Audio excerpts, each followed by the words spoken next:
It was just past noon at Hale Salvage Yard on the edge of Charleston Harbor when the black SUV pulled through the gate and stopped in a cloud of pale dust. Victoria Langford stepped out first. Tailored blazer heels that had no business on a gravel lot, the kind of composure that came from years of boardrooms and never apologizing for either. She looked at the yard, rusted cranes, stacked steel, the smell of old oil baking in the Carolina sun.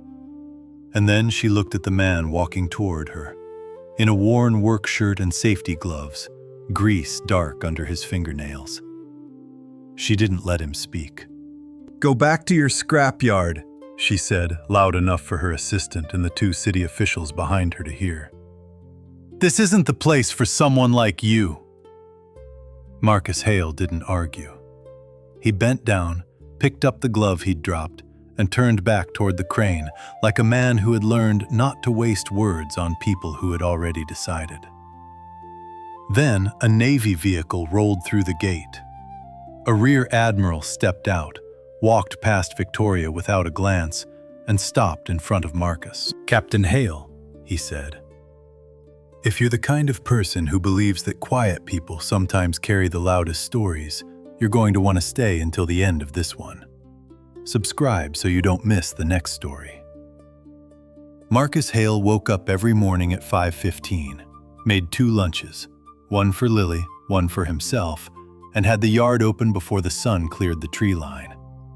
He didn't need an alarm, hadn't needed one in years. Hale Salvage Yard had belonged to his father before it belonged to him.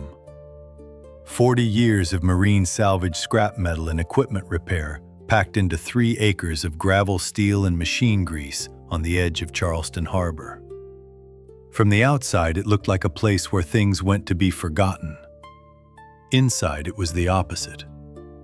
Every piece that came through the gate got assessed, stripped, cleaned, and either rebuilt or recycled. Nothing left without a second chance. Marcus ran it with 4 full-time workers and a set of books his accountant called aggressively lean. He didn't own a second vehicle. He packed Lily's lunch in the same thermos every day and drove her to school in a truck with a cracked dashboard that he kept meaning to fix. Lily was 8 years old and had lived in the yard for most of her life. She named the cranes. She had a jar of bolts on her windowsill that she called her collection. She believed with total conviction that the salvage yard was where broken things came to get fixed so they could keep going. Marcus had told her that once a long time ago, and she had held on to it the way children hold on to the things that make sense of the world. He hadn't told her where the idea came from. He hadn't told her much about Amelia at all. Victoria Langford had run Langford Marine Systems for 6 years. Her father Richard had built the company from a single coastal contract into one of the largest marine engineering firms on the East Coast. When he stepped back, he handed it to Victoria, not because she was his daughter, but because she was the only person in the building who worked harder than he did. She was sharp, decisive, and rarely wrong about a business decision. She was also the kind of person who had learned early and painfully that showing uncertainty in a room full of men who were already looking for reasons to doubt her was a luxury she couldn't afford. The composure she carried into every meeting wasn't arrogance. It was armor. She wore it so consistently that most people had stopped looking for what was underneath. The contract that brought her to Hale Salvage Yard was a Navy-adjacent salvage project, sensitive equipment recovery from a disabled vessel. Langford Marine needed a certified civilian partner with marine salvage experience, the right security clearances, and the infrastructure to handle heavy equipment under time pressure. Hale Salvage Yard was on the short list. Victoria had looked at the file. She had seen the certifications, the clearance level, the operational history. Then she had driven to the yard, seen the rust and the gravel, and the man in worn safety gear, and made a decision in under 60 seconds. She was used to being right. She didn't consider the possibility that she wasn't. What neither of them knew yet, what Marcus had spent 4 years making sure almost no one knew, was that before the grease and the early mornings and the two packed lunches, he had been Captain Marcus Hale of the United States Navy. Decorated for 3 combat-adjacent rescue operations, cited for leadership under conditions that had broken other men. He had walked away from all of it the week after Amelia's funeral, when Lily was 4 years old and kept asking when her mother was coming home. He had not answered that question either. Victoria arrived at the yard at 12:10 with 2 city officials, her assistant and a project engineer named Davis, who had been quietly hoping she would change her mind about the site before they got out of the car.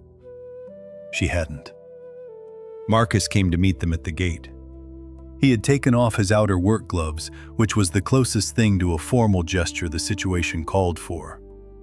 He introduced himself without a title, offered to walk them through the facility, and waited. Victoria didn't wait with him. She was already scanning the yard, the stacked salvage, the crane with the hydraulic arm that had a weld repair visible from 30 feet, the office trailer with the window, a C unit held in place by a 2x4. She walked a slow half circle, heels crunching on gravel, and said nothing for a long moment. Then she said, "This isn't going to work." Marcus looked at her. "You haven't seen the equipment bay." "I've seen enough." She turned toward Davis. "The liability exposure alone, the yard holds a Class B Marine Salvage certification and a DoD facility clearance," Marcus said. His voice was even. "Both current, both on file." Victoria looked at him the way people look at fine print they've already decided doesn't apply. "What I need," she said, "is a partner that projects the right image for a Navy contract. This," she gestured at the yard without finishing the sentence. One of the city officials shifted his weight. Davis studied the gravel. "Go back to your scrapyard," Victoria said. Her voice was clear and unhurried. "This isn't the place for someone like you." Marcus bent down and picked up the work glove that had slipped from his back pocket. He straightened, looked at her for one flat second, and turned back toward the crane. He didn't argue. He didn't explain. He went back to work. Victoria was already moving toward the SUV when the second vehicle came through the gate. It was a dark Navy sedan. No markings, government plates. It parked without hurry. The man who stepped out was in dress uniform, silver insignia, the kind of bearing that didn't require a name tag. Rear Admiral Samuel Whitaker walked across the gravel like he had been there before. He passed Victoria without acknowledgement, not rudely, simply without registering her presence, and crossed the yard to where Marcus was standing at the base of the crane. He stopped. He extended his hand. "Captain Hale," he said. The yard went quiet. Even the compressor unit on the far side seemed to drop a note. Victoria stood beside the SUV with her hand on the door. She watched Marcus shake the Admiral's hand, the same hand that still had grease on the knuckles, and say something she couldn't hear. Whitaker nodded. His posture didn't shift, but something in his expression did. A slight settling, like a man who had found something he'd been looking for. Davis appeared at Victoria's shoulder. "Did you know?" he asked quietly. She didn't answer. Whitaker spoke for several minutes.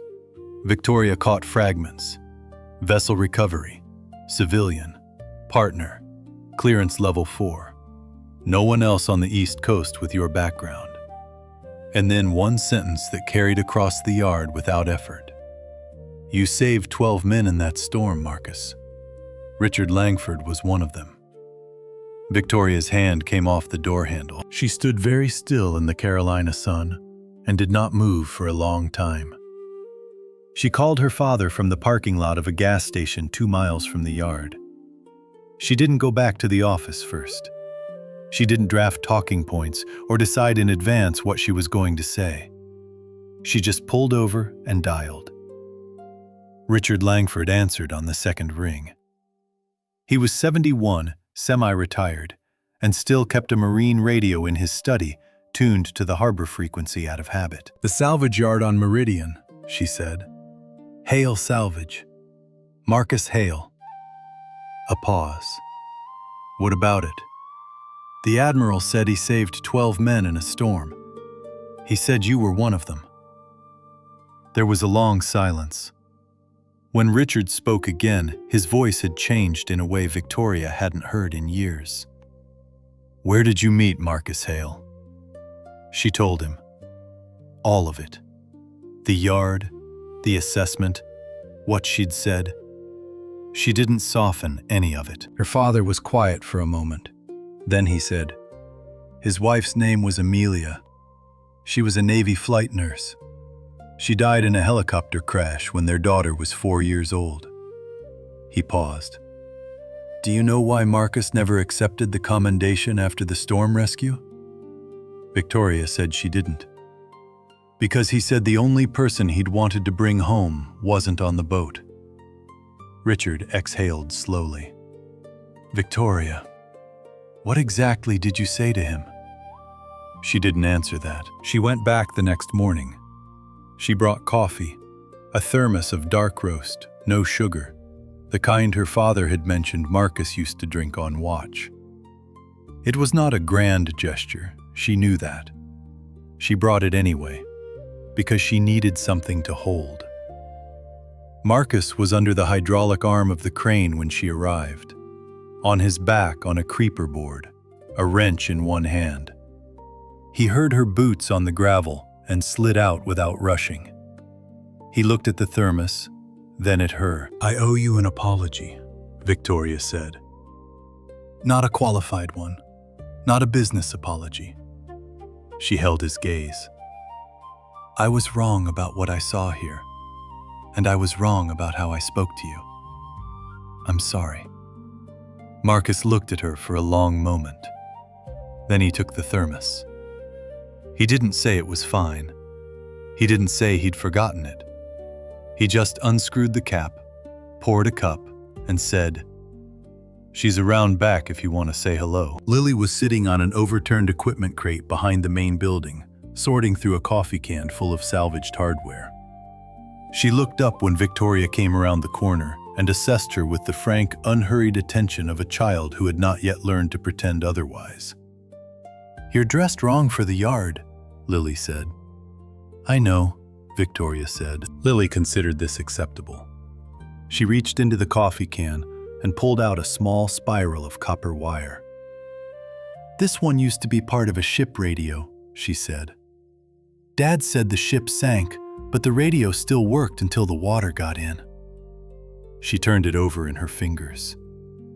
I think that counts for something. Then she set the copper wire down and picked up a speckled shell from the crate beside her. One side smooth, one edge cracked and pale. She held it out to Victoria. This one's broken, she said, but it still sounds like the ocean if you hold it right. Victoria took the shell.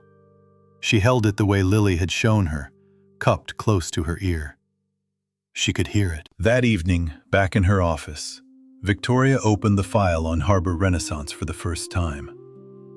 The development map showed a 40-block waterfront redevelopment zone anchored by luxury residential towers, a commercial marina, and a redesigned harbor esplanade.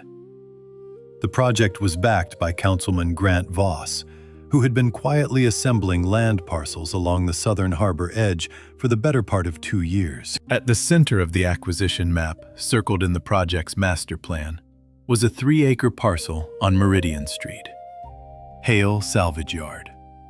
The shell companies weren't hard to find once Victoria knew where to look.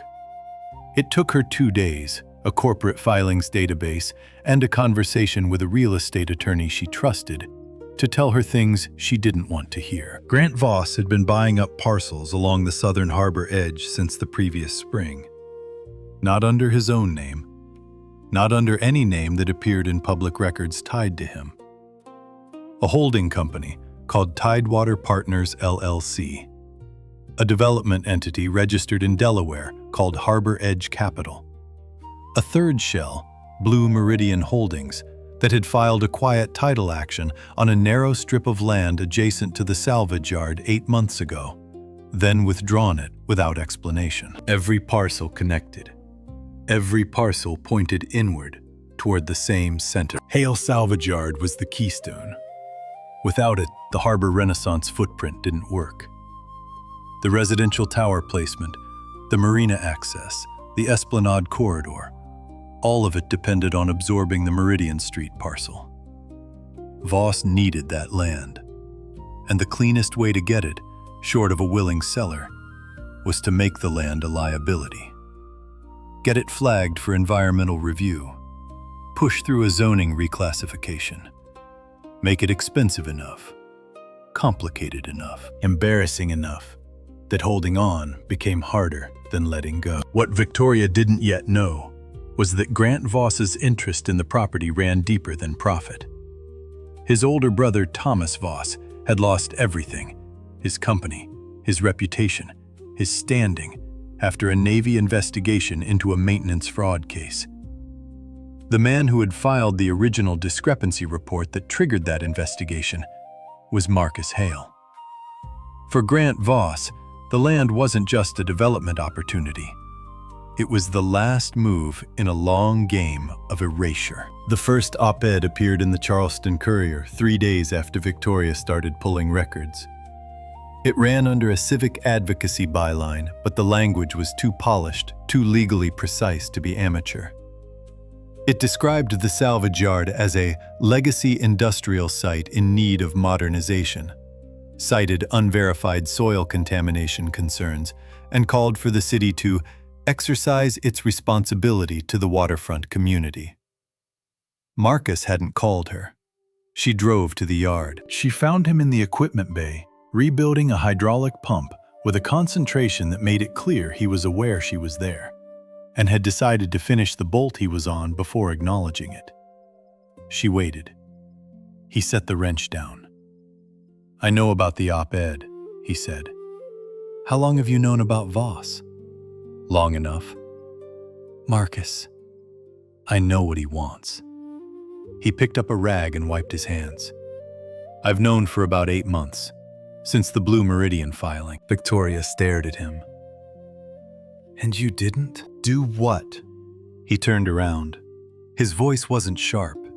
It was tired in a specific way, the tiredness of someone who had thought through every option and found them all too costly. "File a counter motion. Hire a lawyer. Start showing up at city council meetings."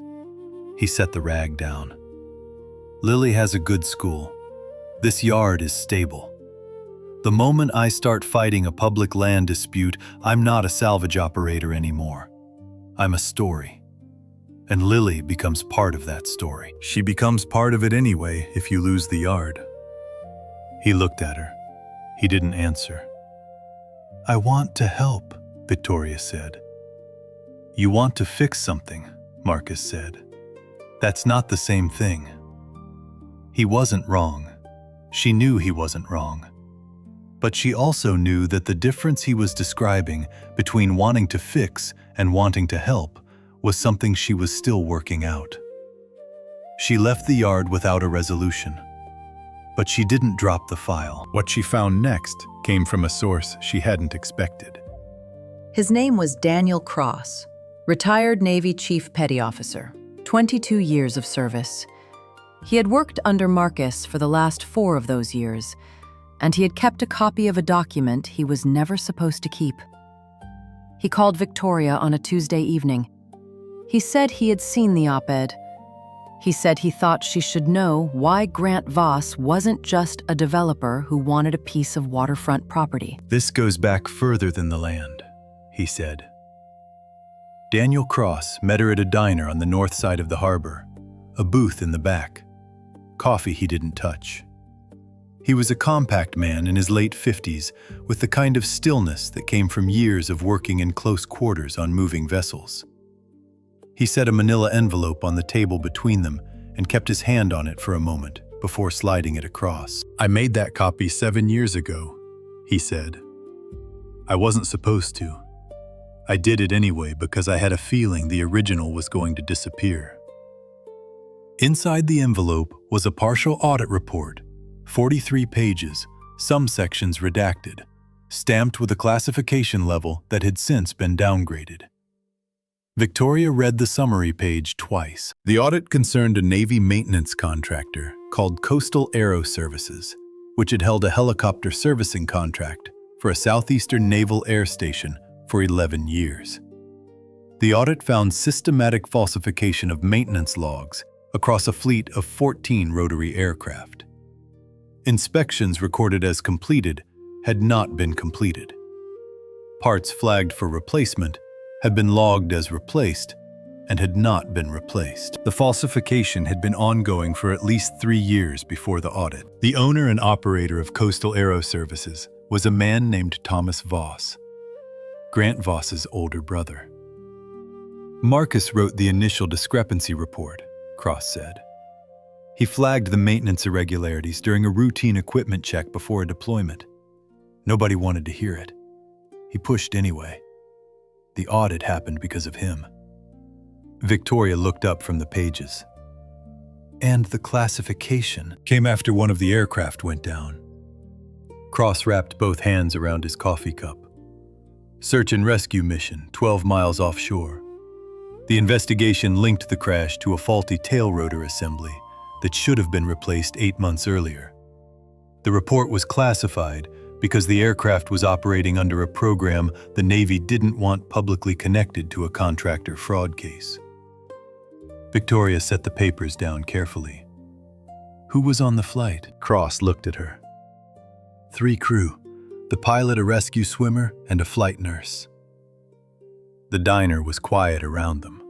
A ceiling fan turned slowly overhead. Amelia Hale, Victoria said. Cross nodded. She was 31. Lily was 4. Victoria drove to the yard that evening. She had the envelope on the passenger seat and had rehearsed nothing. She found Marcus on the dock behind the property, sitting on the edge of the wooden pier with a cup of coffee, watching the river go dark. She sat down beside him and put the envelope between them without speaking. He looked at it for a long moment without touching it. Then he said, "Where did you get that?" "Daniel Cross." Marcus was quiet. The river moved. Somewhere downstream, a buoy light blinked on. "I already know what's in it," he said. "I know you do." "Then why are you here?" "Because Voss isn't just trying to take your land," Victoria said. "He's been trying to bury that report for years. The land is just the last piece. If your yard is gone and you're tied up in a public dispute, nobody's looking at a 7-year-old classified audit." She paused. "He needs you discredited, or exhausted, or just gone." Marcus picked up the envelope. He held it without opening it, turning it once in his hands. Then he set it down on the dock between them. "I made a choice when Amelia died," he said. "I had the report. I had Cross. I had 2 other witnesses.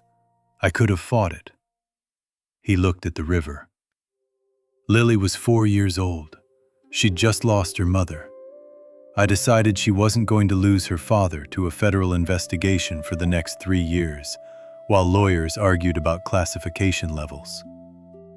"Marcus, I don't regret it." He said it without anger. "I'd make the same choice again." Victoria looked at him. And now, he didn't answer right away. The buoy light blinked in the dark. "Now Lily's 8, he said, "and Voss is still moving." He stood up, took the envelope, and walked back toward the yard without another word. But he took the envelope with him, and he didn't throw it away. The partnership agreement took Victoria 3 days to draft and 1 hour to sign. Langford Marine Systems and Hale Salvage Yard formalized on 2 pages of plain language that her legal team called dangerously simple, and she called intentional. The key clause was on page 2. In the event of any municipal zoning action, eminent domain proceeding, or environmental designation affecting the Meridian Street property, Langford Marine would provide full legal representation at no cost to Hale Salvage. She signed it on a Wednesday morning. By Thursday afternoon, it was in the Charleston Courier. The calls started before she finished her second cup of coffee on Friday. Her CFO was first measured and careful, asking whether the agreement had gone through the standard review process. It hadn't, and they both knew it.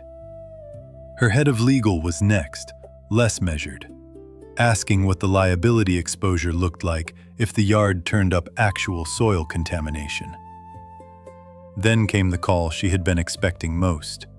Walter Greer, the longest-serving member of her board, who opened with, "I have concerns," and meant something considerably sharper. "You've attached the company's name to a contested property in the middle of a public land dispute," Greer said, "without board consultation." "The contract is within my executive authority," Victoria said. "Technically, yes. Strategically," he paused in the way people pause when they want the silence to do the work. "There are members of this board who are going to ask whether this decision was made on business grounds." It was. "Victoria," his voice dropped a register. "You drove out to that yard twice in 1 week. The Courier is already asking questions about your relationship with the owner. If this becomes a personal story, then I'll address it as a business decision," she said, "because that's what it is." She ended the call before he could respond. Then she sat at her desk for a moment, her hand still on the phone, and acknowledged to herself that Greer wasn't entirely wrong about the question, only about the answer. Grant Voss held a press availability on the steps of City Hall the following Monday. He talked about harbor renaissance in terms of jobs and tax revenue and waterfront access for all residents. Then a reporter asked about Hale Salvage Yard. Voss smiled in the way that meant he had been waiting for the question. "Look, I have enormous respect for working families in this city," he said. "But we have to be honest about what that site represents. An aging industrial operation with unresolved environmental questions sitting on some of the most valuable waterfront real estate in Charleston. And now we have a major corporation stepping in to shield it from standard municipal review." He paused. "I think people deserve to ask why." The clip ran on the evening news.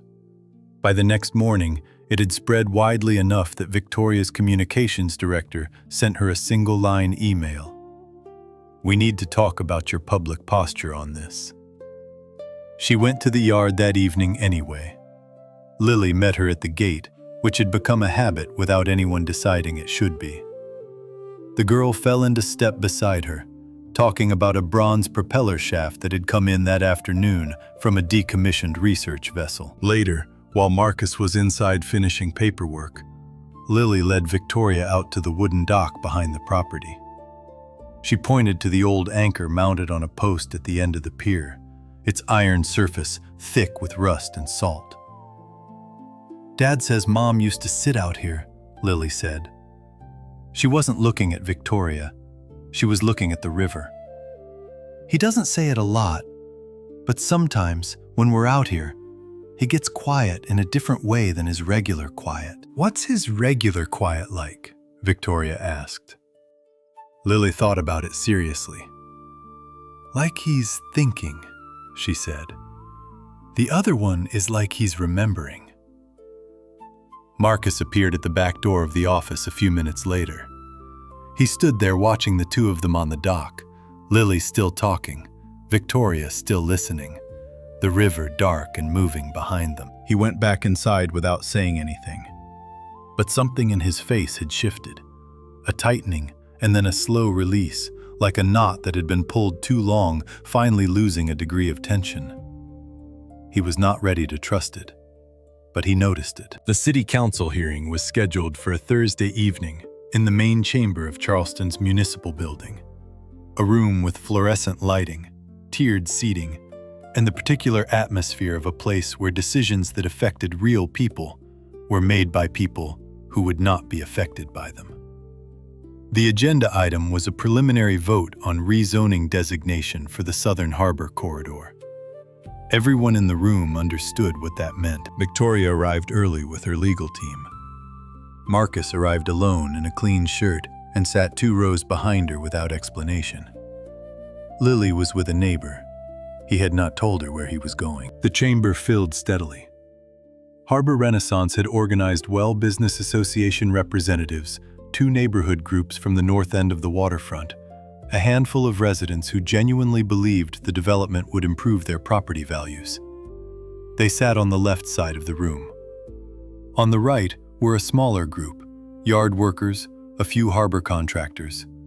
Daniel Cross and Rear Admiral Whitaker in civilian clothes, sitting quietly in the back row. Grant Voss spoke for 14 minutes. He was polished and unhurried, the kind of speaker who understood that confidence in a room was partly a function of pace. He laid out the Harbor Renaissance vision with the fluency of someone who had refined it down to the phrases that landed best. Jobs, waterfront access, tax base, community investment. Then he turned to the opposition. "I want to be respectful," he said in the tone of someone who had decided to be the opposite. "But we have to be clear-eyed about what we're actually being asked to preserve here." He paused. An aging scrap operation, an unresolved environmental liability, a piece of land that by every objective measure has seen better days. He looked at the council members. "And I want to address something else directly." His gaze moved to Victoria. "We've seen a major corporation insert itself into this process in a way that deserves scrutiny. A CEO who signed a unilateral legal agreement to shield a private property from standard municipal review without board approval, without public disclosure, without any clear business rationale." He let the pause do its work. "I think it's fair to ask, what's really driving that decision?" The room shifted not with noise, but with a collective leaning forward. The almost imperceptible realignment of people who had been undecided and had just been given a direction to lean. 2 council members exchanged a glance. The chair called for public comment. Several people spoke: a business association director, a contractor who had worked with Marcus for 11 years, a resident from the harbor corridor who read from prepared remarks on his phone. Then the room went quiet, in the way that happens when someone stands up who wasn't expected to. Marcus stood. He didn't raise his hand. He just stood, and the chair recognized him because the room had already recognized him, in the wordless way that rooms do when someone changes the quality of attention simply by being upright. He didn't move to the podium. He stood where he was, 2 rows back, in a clean shirt with his hands at his sides. He looked at his hands for a moment. Then he looked up. "My daughter thinks the salvage yard is where broken things go to get fixed," he said. "She's 8. She came up with that herself." He paused. "I've been trying to figure out for about 4 years whether she got that from me or whether I got it from her." The room was completely still. "I have something to say about this property," Marcus said, "and about why I've been quiet about certain things for a long time." He looked at Grant Voss. His voice did not change. "I'd like to say it now, if the council will allow it." The chair nodded. Marcus took a slow breath. And then, in a room full of people who had come to vote on a piece of land, he began to tell the truth about something much larger. He started with Lily, not with the Navy, not with Amelia, not with Grant Voss, or the audit, or the classified report sitting in an envelope in his desk drawer at home. He started with his daughter because that was the only place he knew how to start anything anymore. 8 years ago, I was a Navy captain, he said. I had a career, a rank, a set of obligations I took seriously. 4 years into that, my wife died. And I want to be honest about the choice I made, because I think honesty is what this room actually needs right now. He was not a natural public speaker in the performed sense. He didn't move his hands. He didn't build to rhetorical peaks. He just spoke the way he worked, steadily, without wasted motion, with the particular authority of someone who had nothing left to protect by lying. I had evidence, he said. I had documentation of maintenance falsification on a Navy helicopter contract. I had submitted a discrepancy report. I had witnesses. I had enough to push for a full investigation, and I chose not to. He paused. My daughter was 4 years old. She had just lost her mother.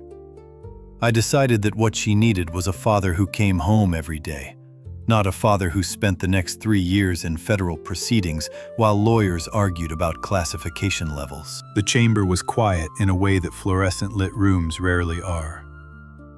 That was my choice, Marcus said. I stand by it. I would make it again. He looked at the council members, each one in turn, unhurried. The helicopter that went down was operating under a maintenance contract held by Coastal Aero Services. The owner of that company was Thomas Voss. He did not look at Grant Voss when he said the name. He kept his eyes on the council.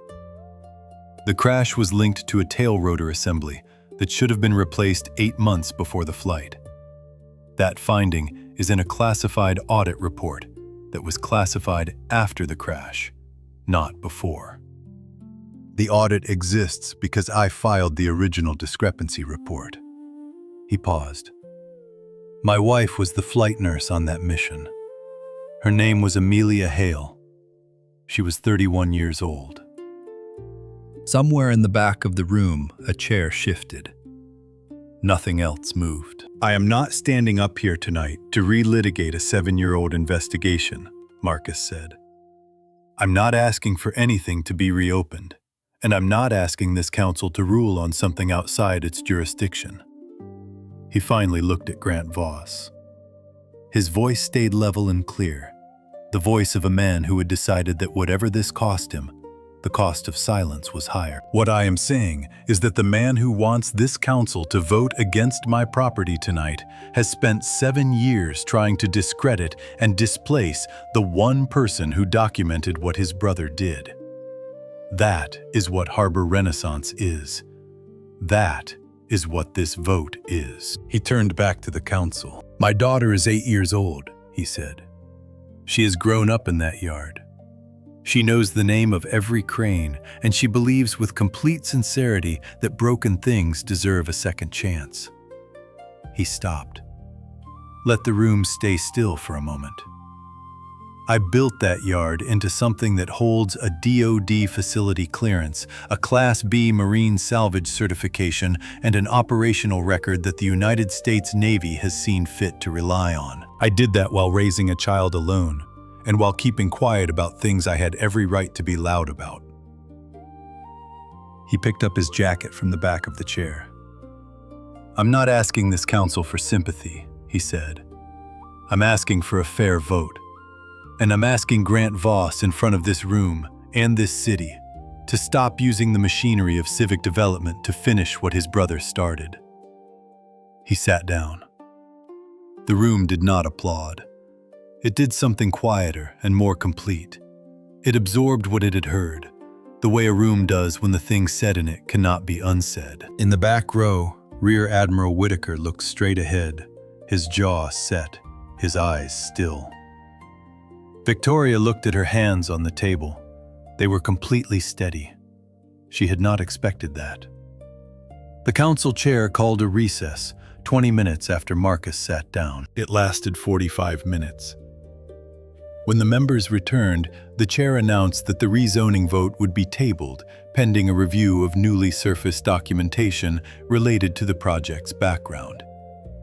It was procedural language. Everyone in the room understood what it meant. Grant Voss left before the session formally closed.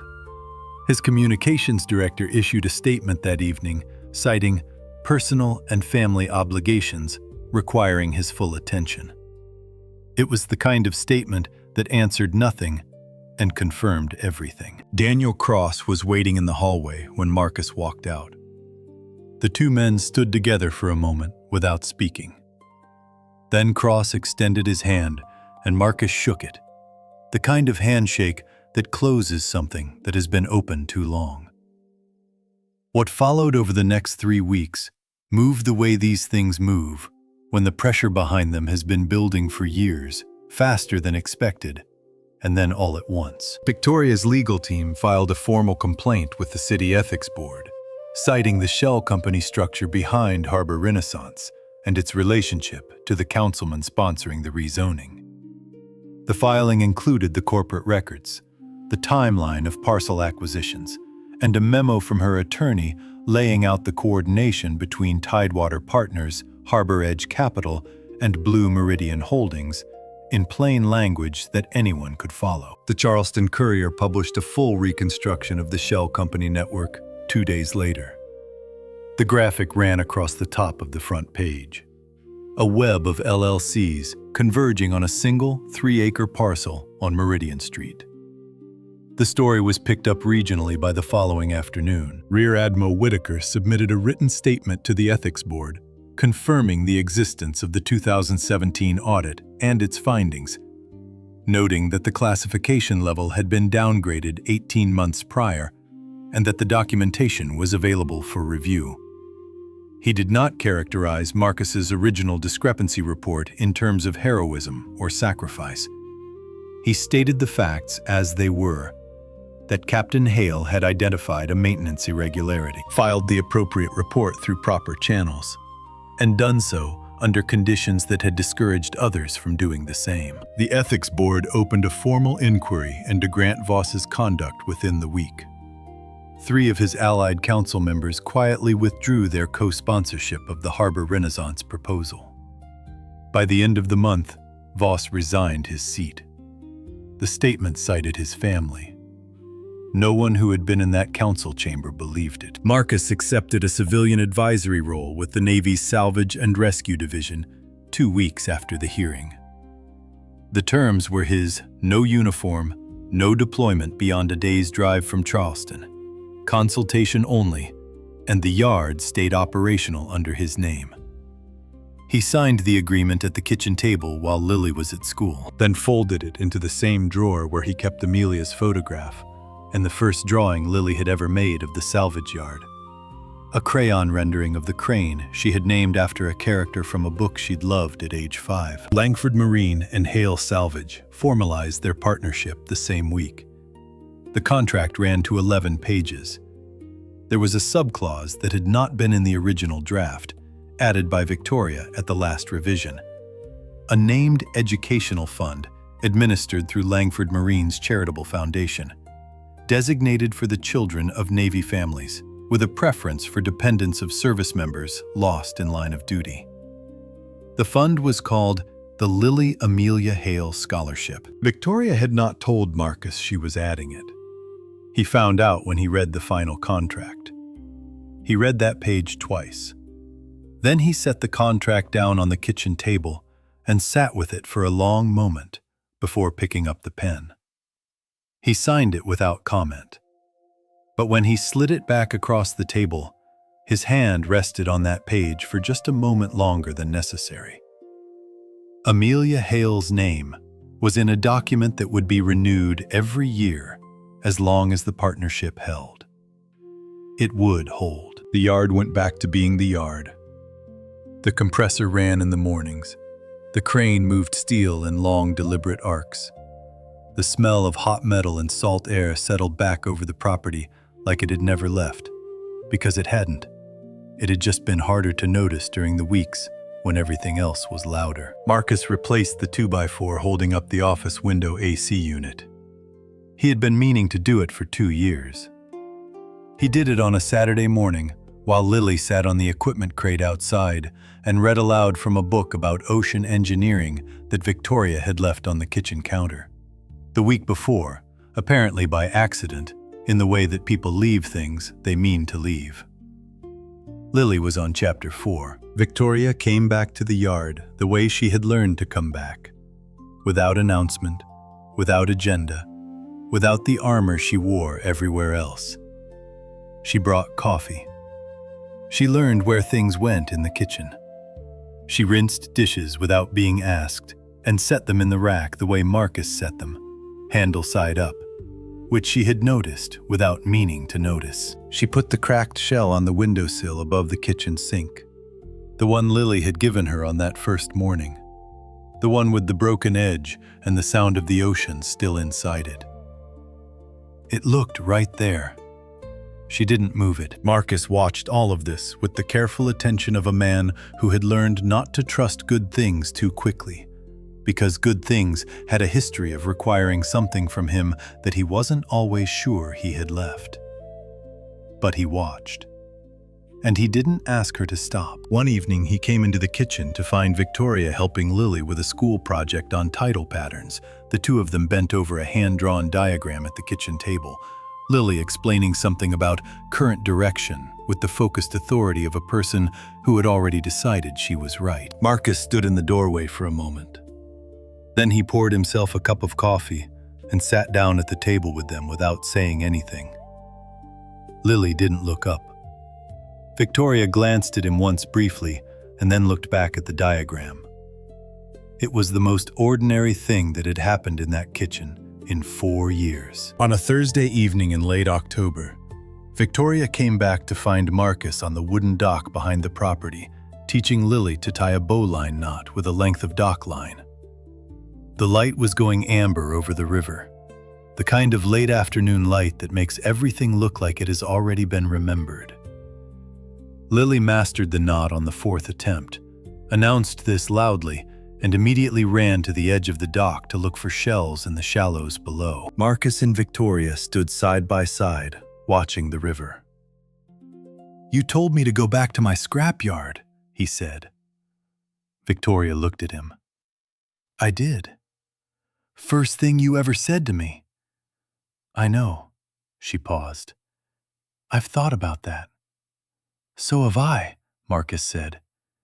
He reached over and touched her hand lightly, the way you touch something you're not sure yet you're allowed to keep. From the edge of the dock, Lily held up a shell, whole, unbroken, pale as salt, and called their names at the same time, his and hers, together, like it was already the most natural thing in the world. The river moved, the light held. Marcus didn't let go of her hand. Marcus spent years building a place where broken things get a second chance. Lily understood that from the time she was old enough to name the cranes. Victoria had to lose her armor before she could see it. The lesson isn't about being underestimated, though Marcus was. It's about what you choose to protect when everything is on the line. Marcus chose his daughter first, every time. And in the end, that choice protected everything else, too. If this story stayed with you, subscribe. There are more of them where this one came from.